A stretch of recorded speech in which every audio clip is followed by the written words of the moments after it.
My inspiration is behind us here. So you see some pictures around in different sort of places.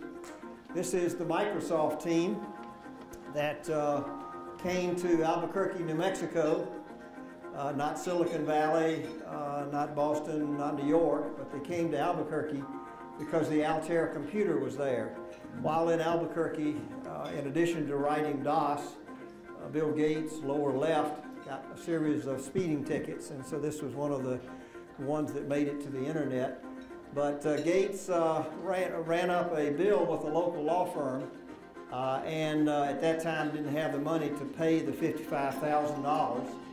And so he did what every good entrepreneur does. He called home, and his father said, "Willie, I'll loan you the money on the condition that you leave Albuquerque and come back to Seattle."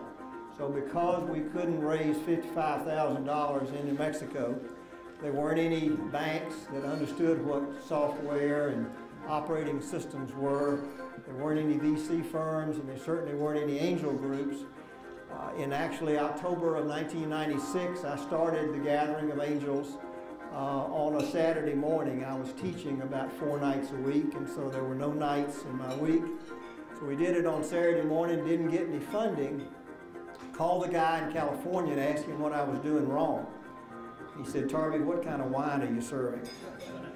So changed the model a little bit, started doing it one night less of teaching, and we started getting a lot of funding, and we've done over 375 fundings since October of 1996, with 11 fundings last year, 10 of which came from the Atlanta group that's right here. So the process works like this. Each of our presenters pays a fee to present. The angels and the VCs and the investment bankers that are in the room tonight come complimentary. The only condition is that you fill out the evaluation sheets. You've got an investor packet. Each presenter has 20 minutes to tell their story with PowerPoint, followed by 2 to 5 minutes of Q&A. I put everybody on a clock. So the presenters gone through practice with me this afternoon, or they've presented before, so they have 20 minutes to tell their story. If you would hold your questions until the Q&A time, I'd appreciate it. Also, if you've got a cell phone or two, if you'll please turn your cell phone off or turn it on vibrate. I'm reminded that I'm like a good Baptist preacher.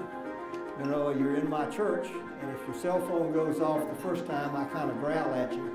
And the second time, I ask you to respectfully leave the room. So if you want to be here tonight, as all of you are, so all volunteer, please turn off your cell phones for me. And we'll get ready for our first presenter.